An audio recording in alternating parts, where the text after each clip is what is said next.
2000, Gore wins the popular vote, but Bush takes the presidency.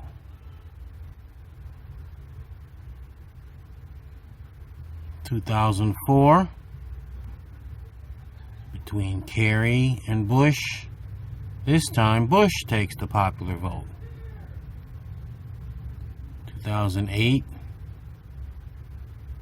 Obama takes the popular vote, and 2012, Obama takes the popular vote. 2016, Hillary Clinton, takes the popular vote, but loses to Donald Trump with a 77,000 vote steal in 3 states. And the next clip shows you how it happened. Then in 2020, after the country was sick of Trump, Biden takes the popular vote. Now, he beat Trump that time, but prior to this, before 1992, 8 of the last 9 presidential elections for Republicans all lost the popular vote but took the presidency.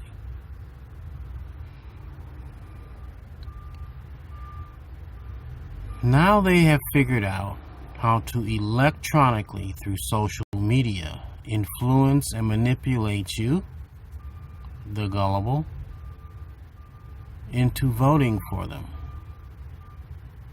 So, take a look at this next clip of how it's done.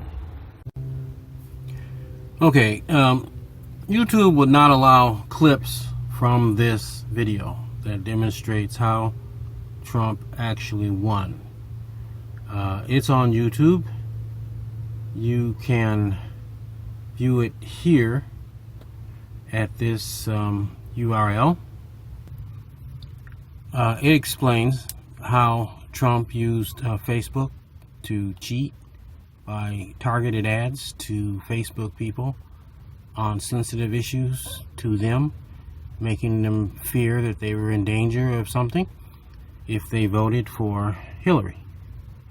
So, I don't know that Facebook has plugged this hole, but they recognize that fear tactics and direct sales marketing techniques of politics to voters works.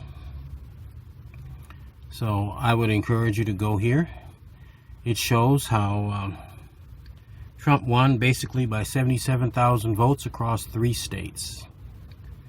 And despite the fact he lost by 3 million votes. That's the deal. So, there you have it. This will be used again, time and time again. This is the link to the entire documentary, but you've already gotten the gist of what it is. If we don't get rid of the Electoral College, this will happen again. And that doesn't mean destroy the Electoral College. That means disable it by going to the national popular vote. And the only way we get there is with these key states of Arizona, Missouri, maybe Arkansas, Michigan, Ohio, and Florida being swung with their constitution to have it written in that the manner they will use for selecting electors is the national popular vote. Vote for president by state, and every state has a certain number of electoral votes, right? So you see on election night, they tally up those electoral votes, and if someone gets to 270, they become the next president of the United States, unless, of course, that person is Joe Biden, at which point the entire Republican Party says he's not president of the United States because they're crazy. Okay, so that's how the system works. As you say, this is a heavily skewed system in favor of Republicans. And the reason for that is because if you tallied up, instead of those electors, you tallied up the popular vote, how many people actually voted for each candidate. For each of the last, several decades of elections, the Democrat gets more votes in the popular vote. Republicans no longer even compete to win the popular vote. So some folks had this idea that what if states banded together and said, whoever gets the most popular votes, that's how our state will pledge its electors. So we, New York, rather than automatically saying, okay, whoever gets the most votes in New York, Joe Biden gets the most votes in New York, we'll give those to Joe Biden. We will wait to see who gets the most votes throughout the whole country.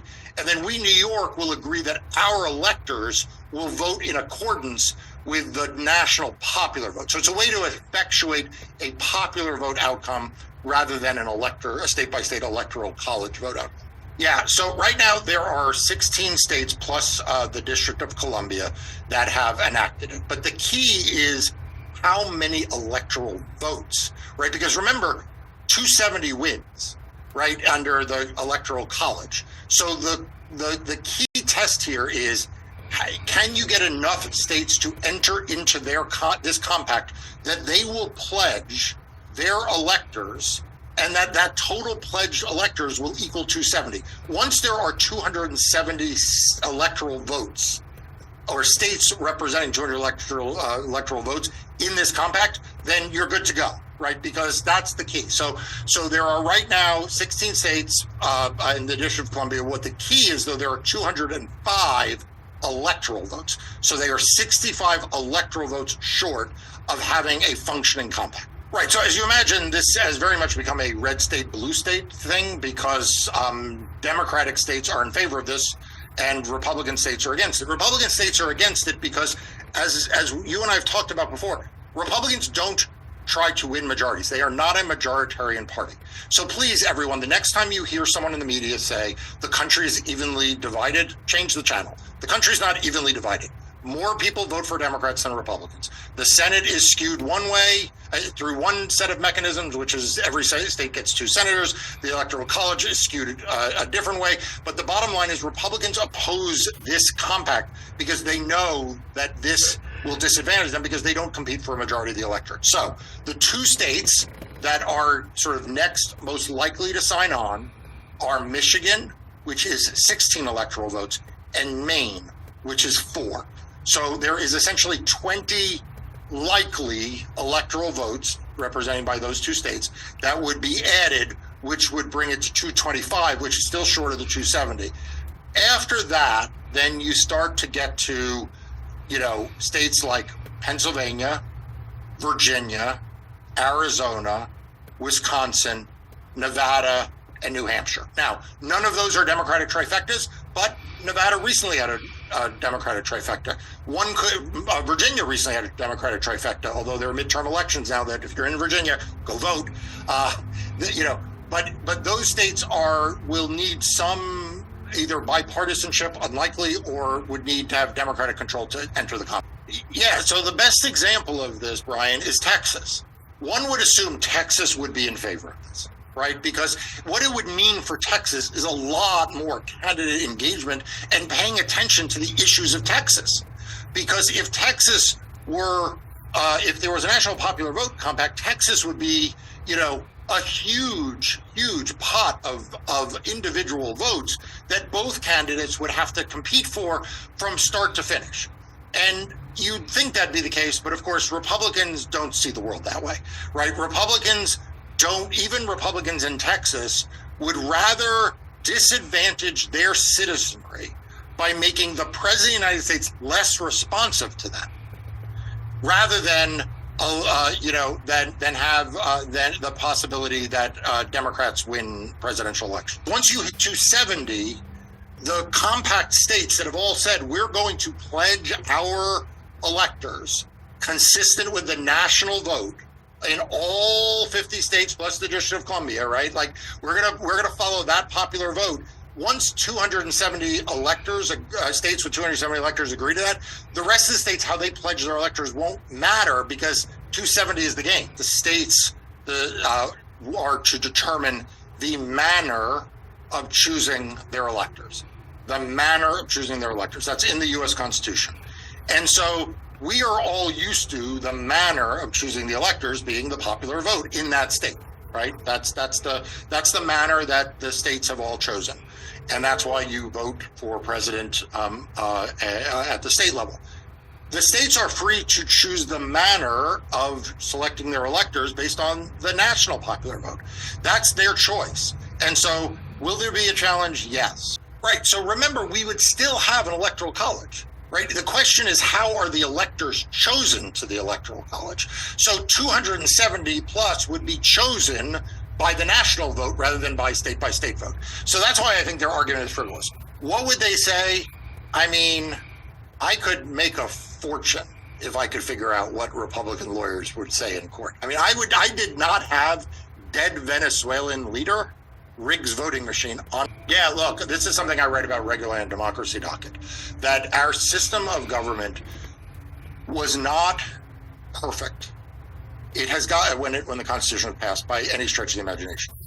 We saw steady progress in making it more perfect. Still not perfect. We expanded voting rights. We passed the direct election of senators. We made sure that black men could vote, then women could vote, then people over the age of 18 could vote. We passed the Voting Rights Act. We made progress. It's still not perfect, but we made progress towards a more responsive and a more majoritarian government. And even Republicans, who I don't oftentimes say nice things about, were part of that. Were part of that effort. You know, Bob Dole, former Republican senator and Republican presidential nominee, in the 1970s said that no one who doesn't win a majority of the popular vote should be president. So this was a bipartisan consensus towards moving here. But the Republican Party of Donald Trump, the Republican Party of Ron DeSantis, of Mike Johnson, the Republican Party of today wants minority rule. They don't accept it as an unfortunate byproduct of an old system. That was the position of George Bush in 2000. It was an unfortunate byproduct of an old system, one that he was happy to take advantage of and be president. Now they see a virtue in it.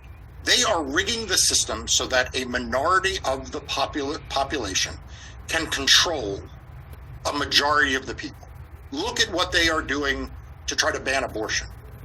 They are trying to impose minority will on a majority of the population. Look what they are doing around the environment, around climate, around immigration, and around democracy itself. They are a small fringe group of people. You know, Mike Johnson, the new speaker, said, if you want to know where he stands on an issue, read the Bible. I mean, this is the group of people that is opposing things like the National Popular Vote Compact, because they are afraid that if everyone were allowed to vote, if everyone's vote was legally counted, they would not win elections. And so it is a very, very dangerous time in our nation's history that Mike Johnson is in the speaker's chair, that Donald Trump is the leading nominee for the Republican Party, and that there are no so-called good Republicans even standing up for them. Mike Johnson got unanimously elected by House Republicans. Okay, so here we have the National Popular Vote website pictorial representation of how many states have joined the National Popular Vote Compact effort. The ones that have joined are in green. You got Washington, Oregon, California, Colorado, New Mexico, Minnesota, new. Minnesota's new just now, recently. Illinois, Delaware, Maryland,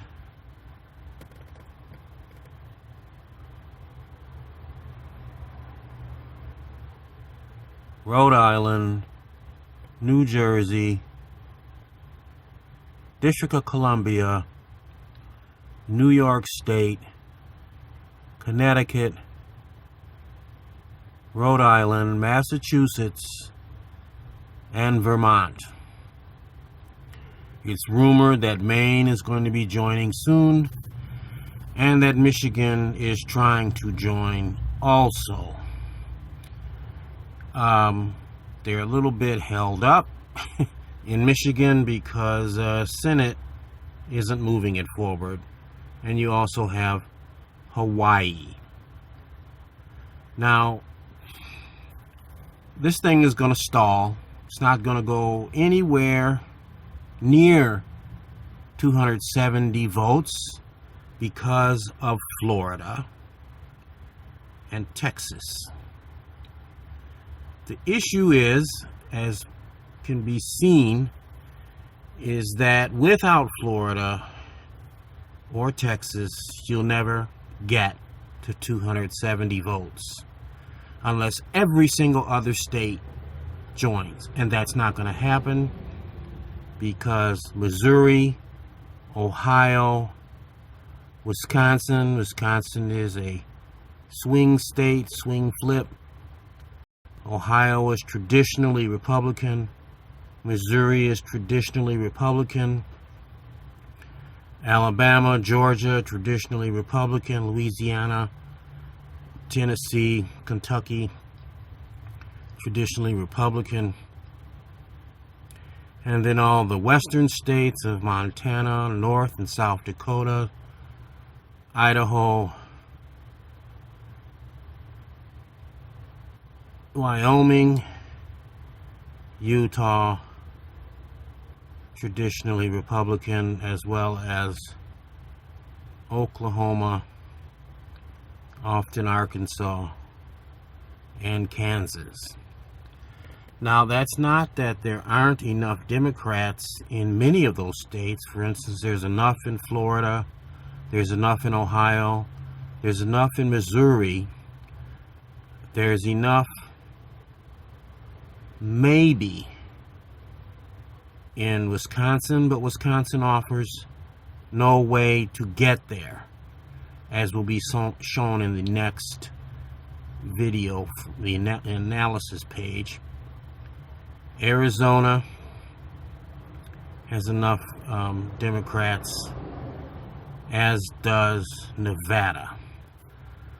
Now, when you go to the states that have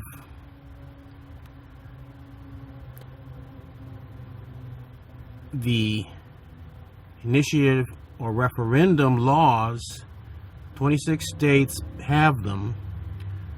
There's a convenient map. By the way, Mississippi has some kind of funky problem here, and you can go to this page and look at it for yourself. This is Ballotpedia.org, states _ with _ initiative _ or _ referendum. And states is capitalized, if you can't see that. And here's a nice map in color, easy to understand.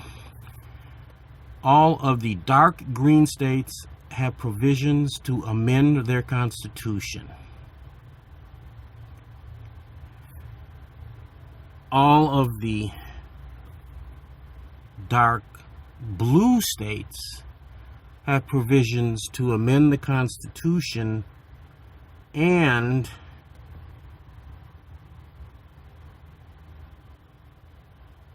well, that's it, amend the Constitution. The dark green ones have provisions to amend the Constitution or a statute and veto by referendum. So, and then the light green blue states can amend the statute and veto by referendum. The thing to note here is that when you compare the two maps, many of the states, Oregon, Nevada, California, Arizona, let's just go to the states that are not in the compact yet, formally. Nevada, Arizona, Missouri,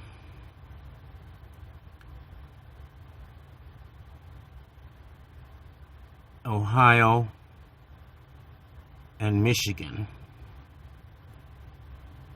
and technically Maine. Of those states, Ohio, Michigan, Arizona, Missouri,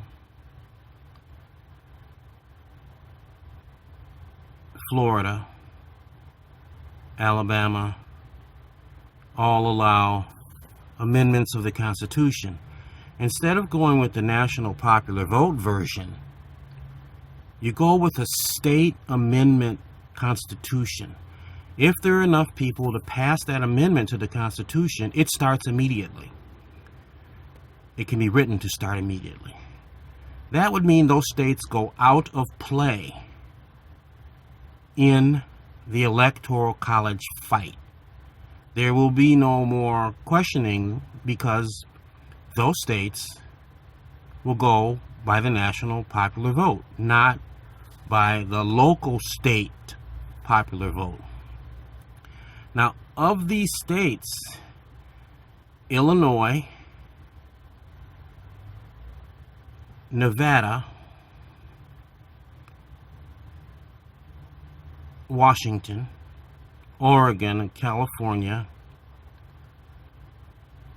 are already members of the compact. Now, you can't see D.C. and New Jersey too well, but it doesn't matter. If Oregon, California, Nevada, Arizona, Colorado, Missouri, Oklahoma, that's a long shot, but Oklahoma, and Arkansas, along with Ohio and Michigan, which are not long shots, amend their constitutions to begin the national popular vote manner of choosing electors now. That ends it. There's enough electoral votes there that there is no path to the presidency but by national popular vote. The amount of electoral votes in those states will leave, although not 270, will leave no path to the presidency but by national popular vote. The National Popular Vote Effort Compact Agreement suffers from the fatal flaw that before it becomes enacted, you have to reach 270 electoral votes across all the states before they'll all agree to use the national popular vote as their manner of choosing electors. Well, forget it. Screw that. If you get to 200 without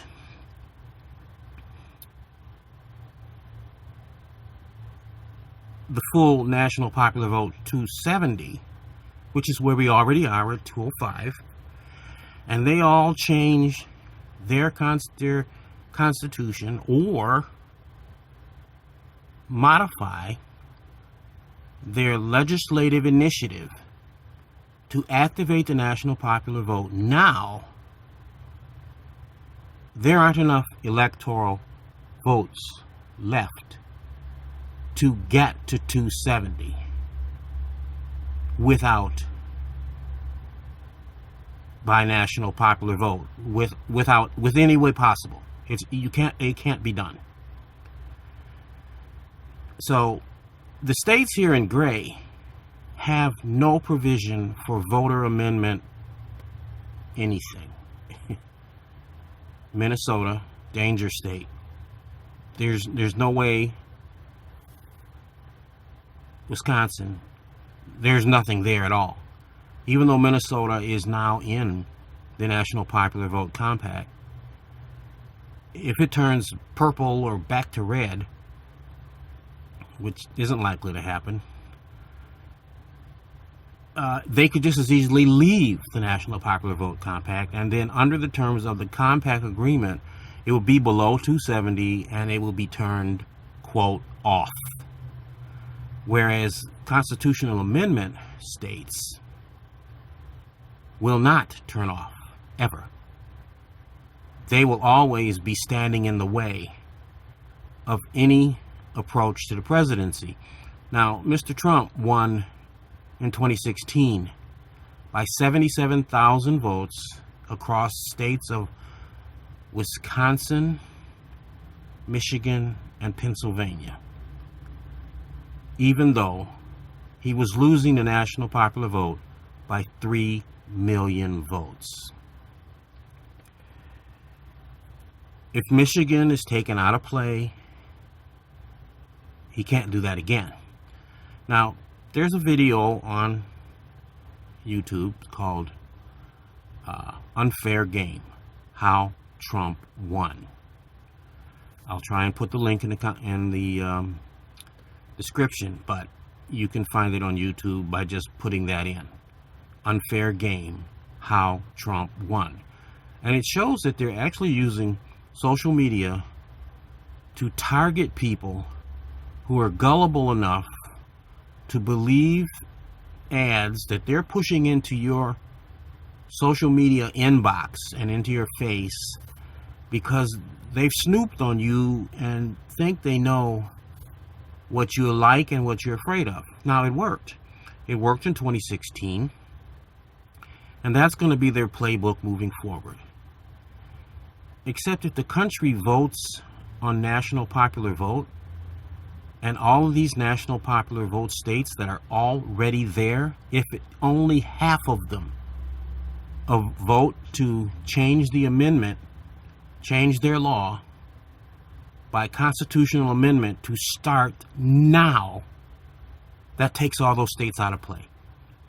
Now, Pennsylvania is the wild card because Pennsylvania has nothing, offers you nothing. You can't do anything there. But Michigan and Minnesota could well.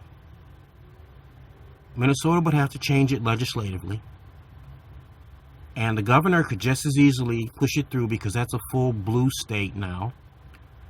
They could change their national popular vote compact agreement at their option to leave it as it is according to the agreement, but for them to enact it now. Their manner of choosing electors will be done now, as could New York, as could Illinois. You know, Illinois, it could be done by the voters or by the governor. Illinois is a member of the National Popular Vote Compact.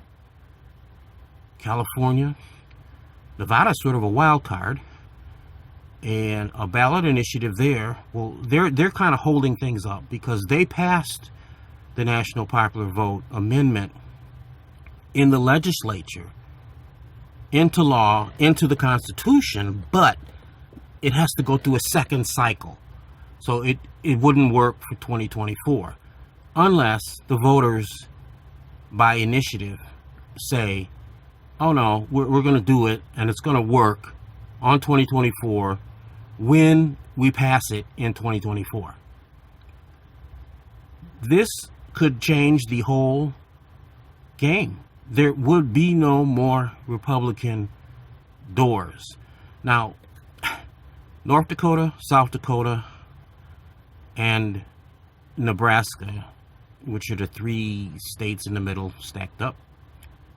Montana, which is the one to the left of the three stacked up. even though they have an amendment, they're traditionally Republican states. It's so unlikely that they would vote for a national popular vote amendment. The Republican Party, wherever this would be put forward, would vehemently oppose it. They would start sending ads across the airwaves in every way they can to say that the national popular vote is, some kind of devil spawn, blah, blah, blah. Because they've admitted, Lindsey Graham has said, we will never win another election. We will never win the White House again. They know it. Our good friend Marjorie Taylor Greene has said, oh no, I'm not for that. I can't go with the national popular vote. Every Republican knows that this backwards way of thinking is not what the country wants. Somehow they want to govern by blackmail. There's no way to say it. That's just sick. What's in these people's heads is, as Joe Biden said, that's a Neanderthal way of thinking. And that's not as funny as it sounds, because the history of Neanderthals, and you can call it a slur or not, but it's actual genetic proof. The Neanderthal was just a tribal, brutal, by force creature. Now, 60 Minutes did a segment recently on geniuses and gifted children, blah, blah, blah. The one thing you will notice is that smart people, they just aren't concerned with what other people are doing. They're not going to try and force their ways onto you. Here's the problem with Republicans and the way they think. They're what's called God delusional. They believe in some form of religion, and they think that they should spread their religion onto you, force you to do what they think you should do. Well, here's the problem with that. They're afraid, and they're so upset with what other people are doing that it'll spread into their flock. And it's true. I mean, you can't keep a church flock when the other ones are having fun. Now, fun isn't always the best thing. Because, I have to say, I don't agree with the LGBTQ thing. I don't care what they do. But they shouldn't do it publicly. That's what's pissing off the Republicans. I do think that abortion turned into birth control by elimination. Not good, but the woman is the one having the baby. Sure, maybe should have kept her legs closed, but that's not going to happen. That's why, in years gone by, you saved yourself for marriage, because once you experience sex, you'll want more. That's just human nature. And at some point it's, oops, the egg met the sperm. But still, you cannot tell women they must have a child. Who's going to raise it? Who's going to love it? Who's going to take care of it? But yet we can kill and murder everybody in a war, and that's okay. These Republicans are just not in reality. The reality is, the Bible is a book of fantasy as far as today's society is concerned. Its time is one for morality, not for today's preaching. So when you look at this map, here is the way to stop the Republicans. There's enough Democrats in Arkansas, Missouri, possibly Oklahoma, definitely Colorado, definitely Arizona, definitely Nevada, absolutely California, certainly in Oregon, certainly in Washington State, and possibly in Utah, and absolutely in Florida. But in Florida, they won't turn out because, they feel that the Republicans will just, there's no sense in voting. And there's absolutely enough in Michigan for them all to vote to amend the Constitution to national popular vote. Since most of them, except Michigan and Ohio and Missouri, are already in the National Popular Vote Effort Compact, it shouldn't be a big deal to switch it. In Florida, Ron DeSantis and crew will jump up and down. The Secretary of State, I'm sure, will try to keep it off the ballot. But these are constitutional rights, and unfortunately, attorneys will have to get involved. I can't help that. I can't deal with that. There is a firm that's been slinging democracy. Maybe they'll get involved. But this is the scoop, and this is the deal. National popular vote is dead on arrival unless we go into the states that have constitutional amendments and ask the voters to amend their constitution to the manner of choosing electors to be national popular vote. Unless we go back to the members of the states who are already in the compact and ask them to amend their voting regulation to enact national popular vote now. And that ends it. Behind this are two videos, two interviews. One with Sarah Singh, who's Defense Department, Pentagon spokeswoman, and with the congressperson from Virginia about Tommy Tuberville and Glenn Youngkin's Virginia. We'll see what's going to happen there with the elections coming up. But this is the issue with the South. Abortion has not been a good thing on the ballot. But if we hit them with the national popular vote, erasing any path to using the Electoral College, which will still exist, to using the Electoral College to a path to the White House, that will end it. And that will end Trump's march to the White House. He will have no way to get there. And if he does, it's going to be difficult.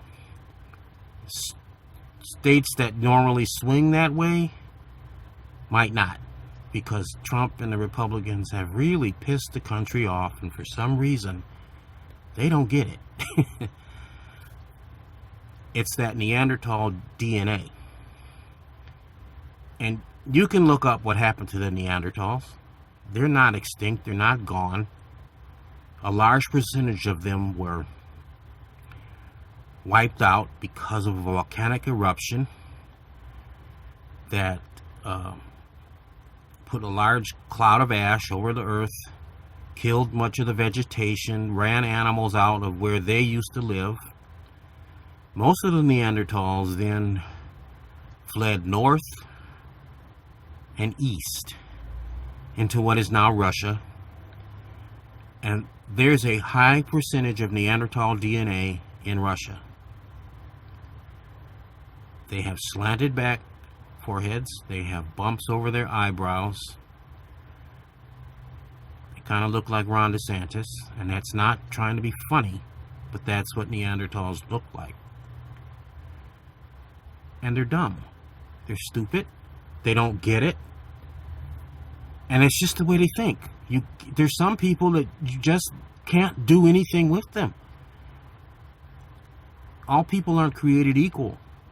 They just don't see it.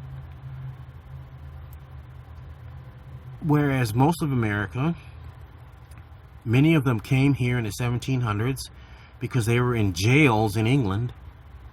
England put them on ships, shipped them to America to get them out of the jails, and many of them colonized America. Well, there we got the Neanderthal DNA.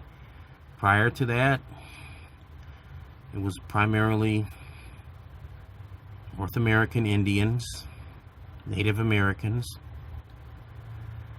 and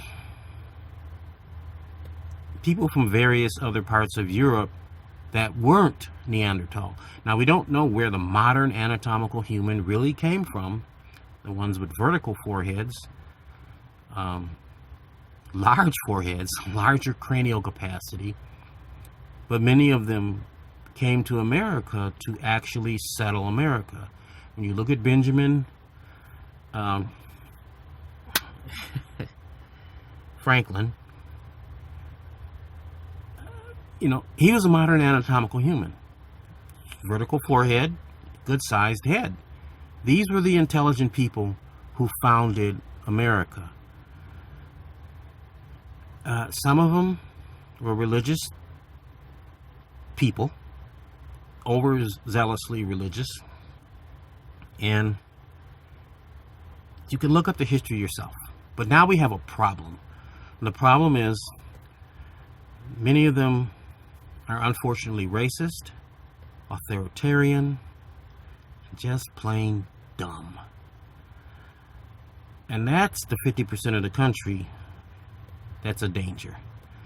The trouble is, intelligent people have flocked to the coasts. They're on Washington State, Oregon, California, Arizona, some in Nevada.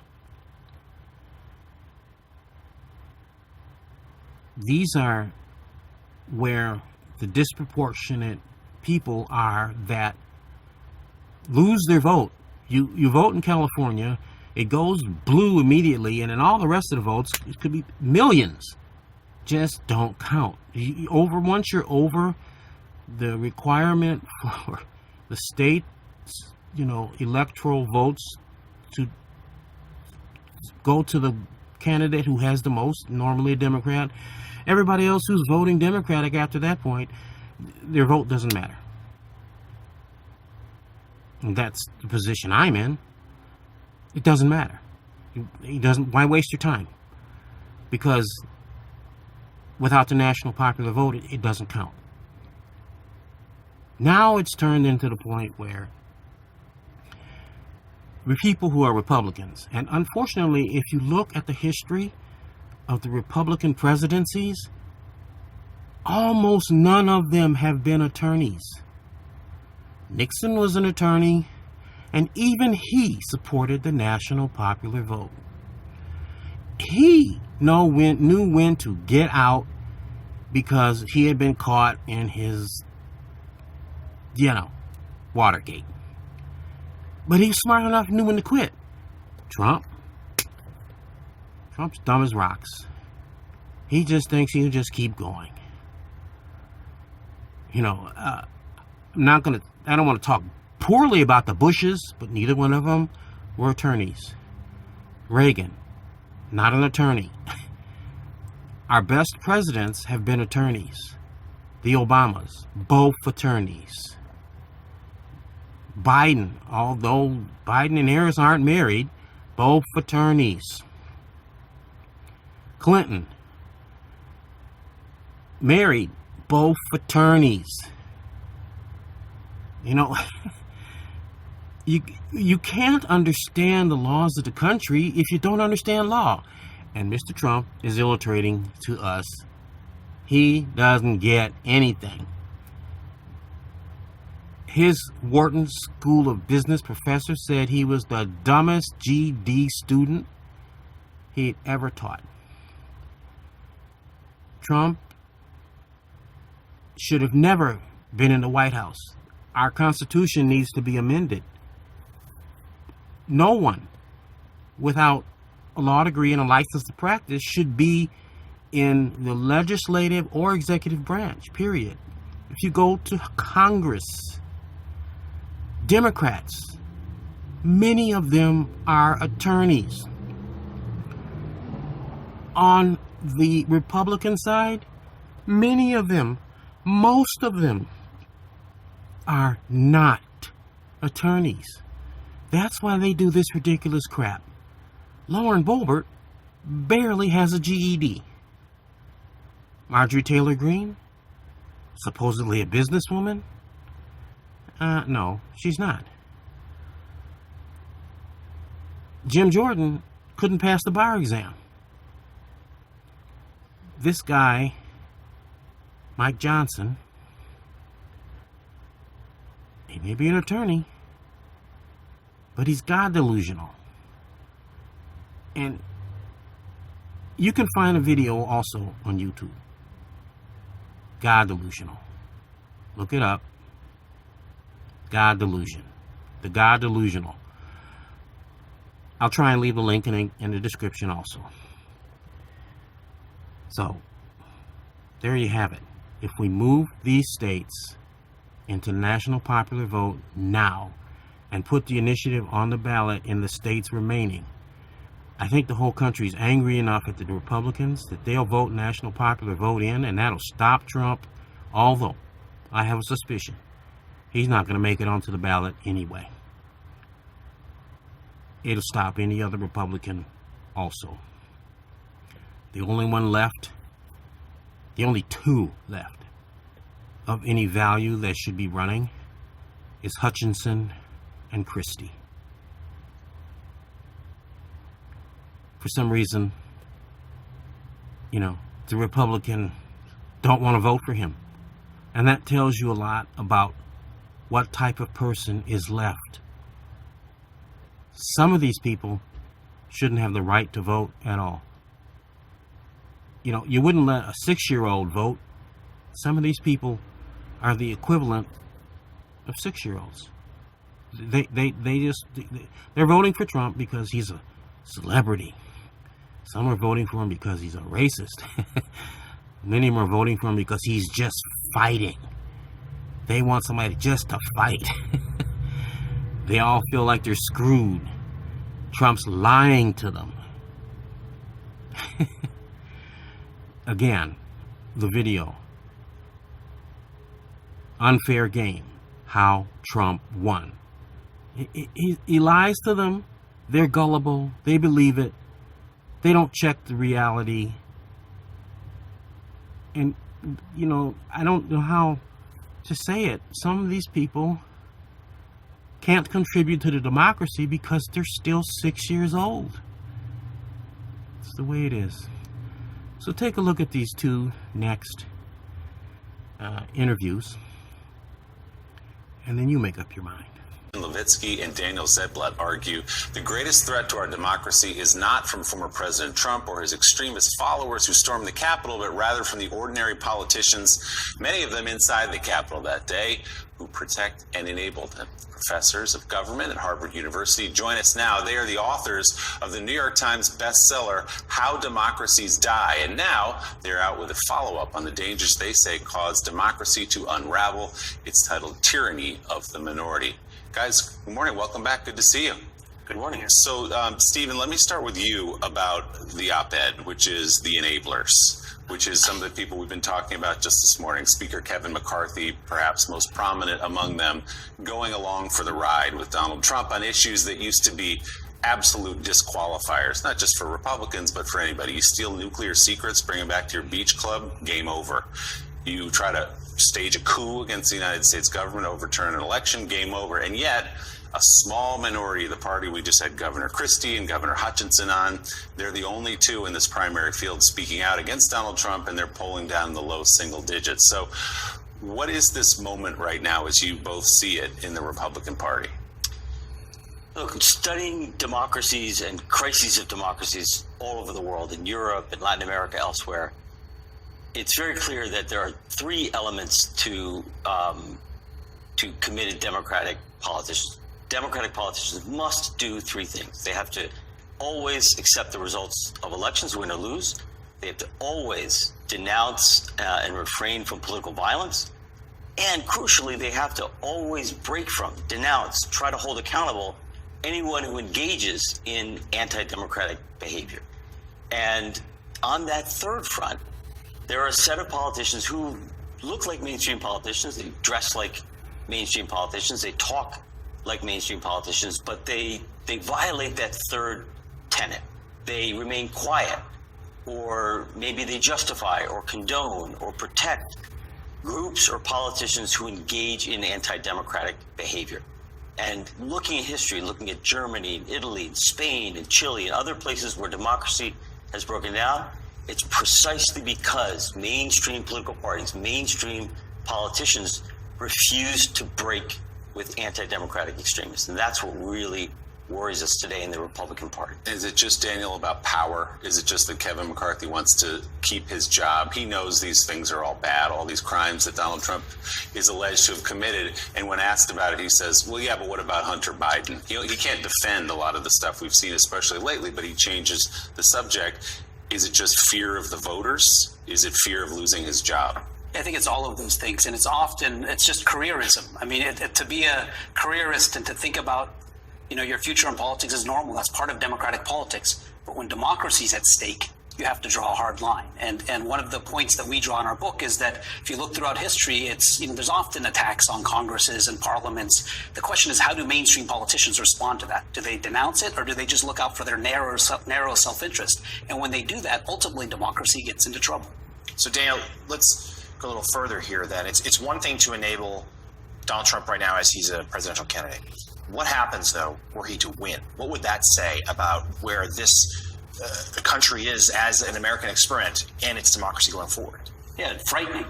I mean, we've just seen in the last several days the rhetoric that candidate Trump is using. It's even worse than 2016, saying he will, indict his opponent without any basis. I mean, it's explicitly saying that.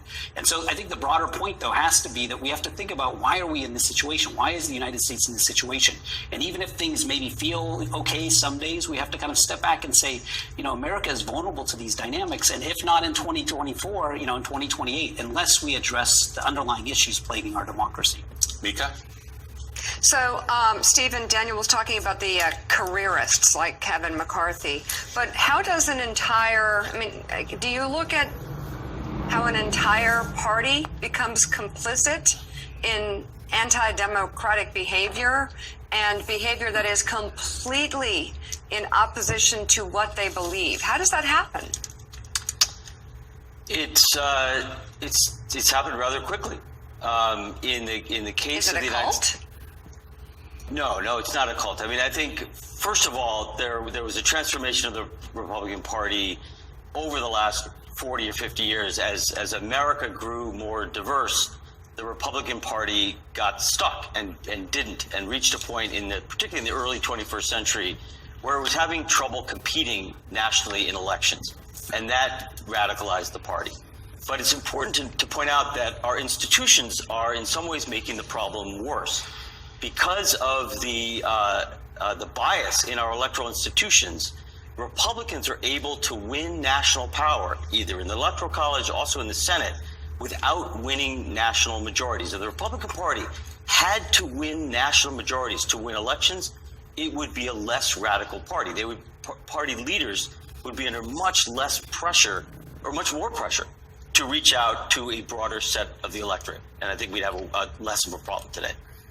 Daniel, can I follow up on that? Because that's what I was going to ask. Isn't this as much a systemic problem as anything? You say that you've studied democracies in other Western countries, and you don't have this situation where the minority, whether, through the Supreme Court, through the Electoral College, through the fact that districts are drawn up by politicians rather than by civil service, and so you get the gerrymandering that you get, and you just get a situation in which the organs of government, if you like, on big issues like gun control or abortion, don't represent the majority of the country anymore.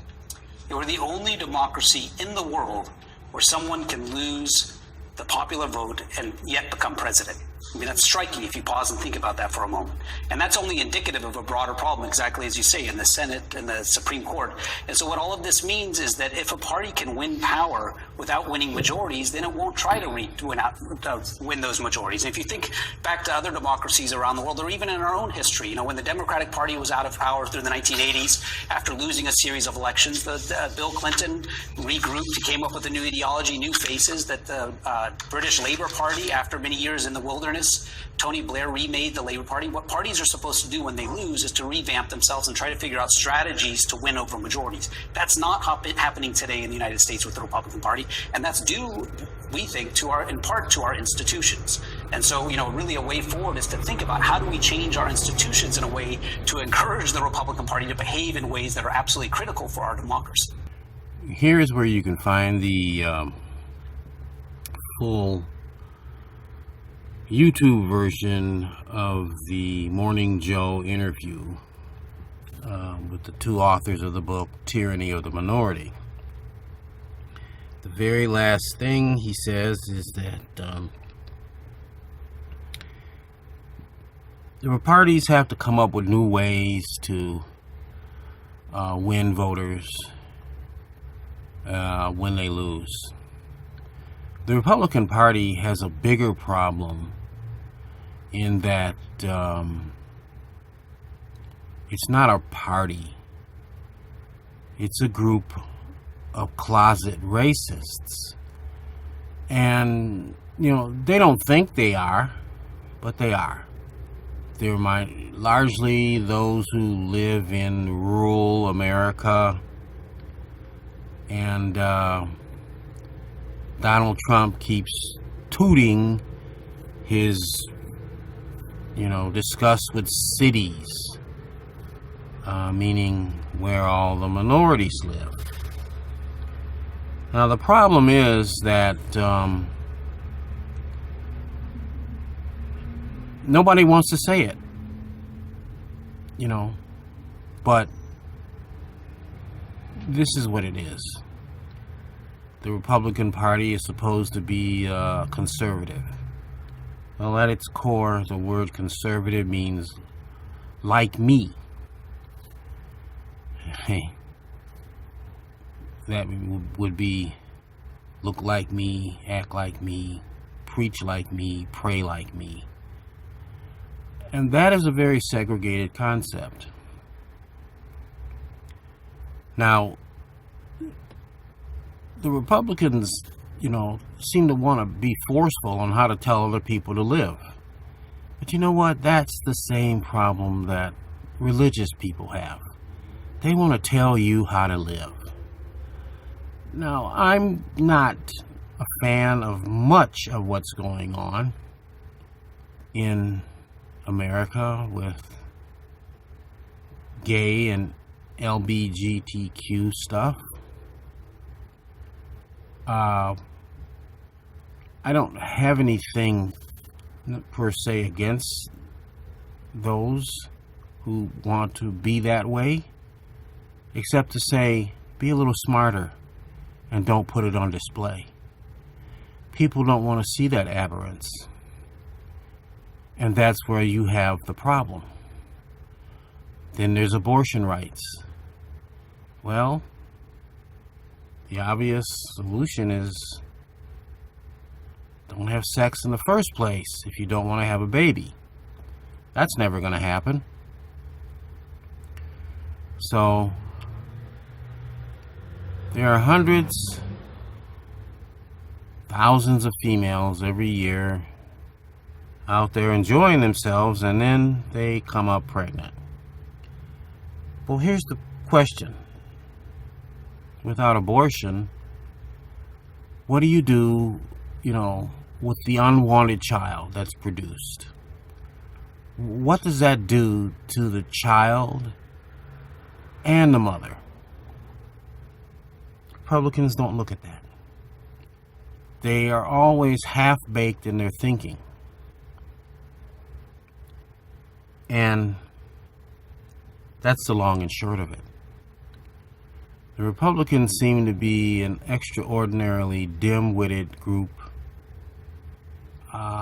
who don't have a clue what to do, but whatever it is, it's not what you want to do. It's not what someone who comes up with an actual solution wants to do. The fact that they can't believe in science means they have a God delusion. And the next clip of the video talks exactly about that. They believe in faith because for some reason they can't understand anything else. So faith is easy to understand. It's just something that's made up, not real, and it works for them. Those are the religious zealots. It's all make-believe.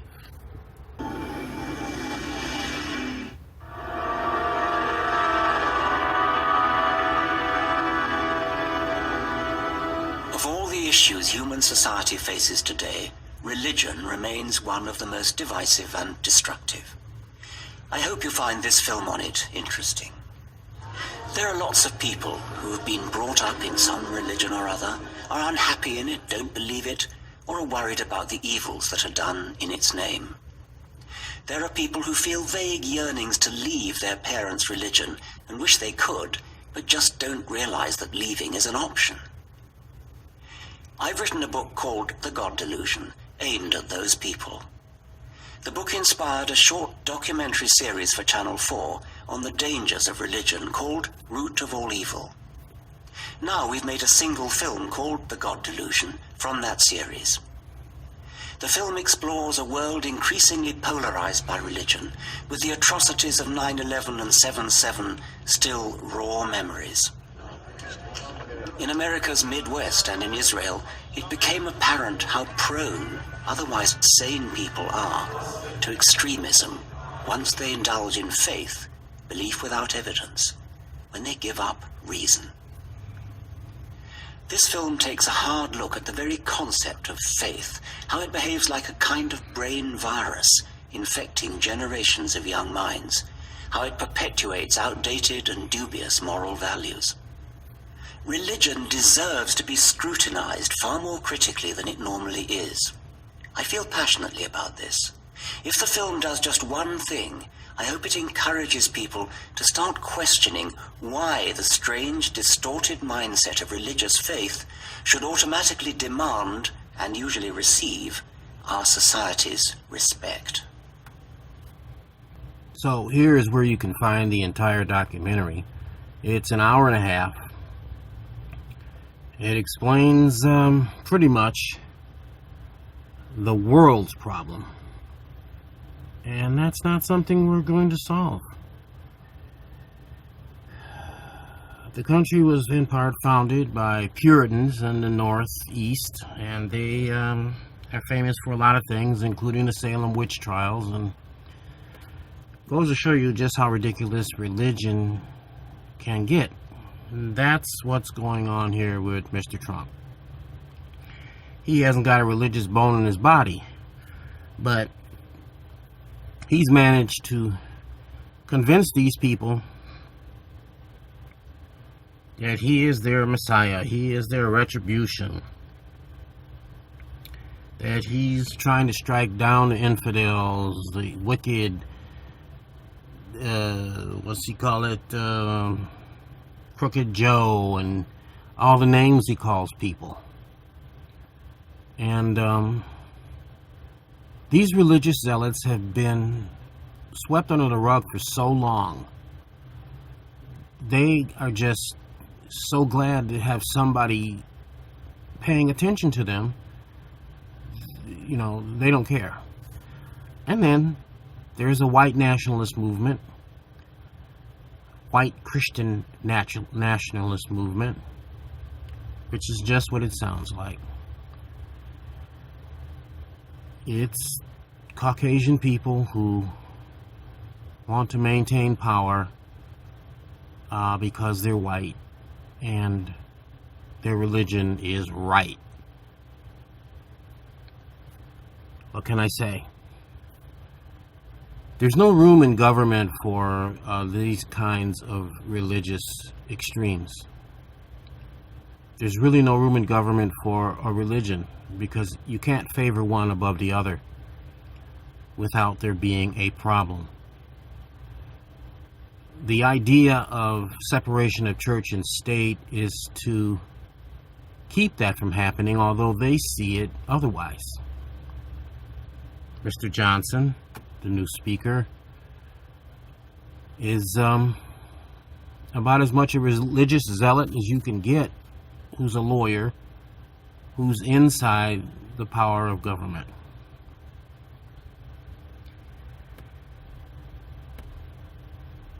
There is no democracy unless it's one vote, one person. The first thing that America must do to save itself is to enact a national popular vote and get away from the cheat sheet.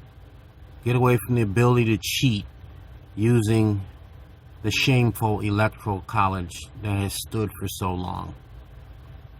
We can't do it with a constitutional amendment. There's just going to be too much fight there. And a national popular vote in individual states can basically emasculate it. So give that some thought. If you want to help out,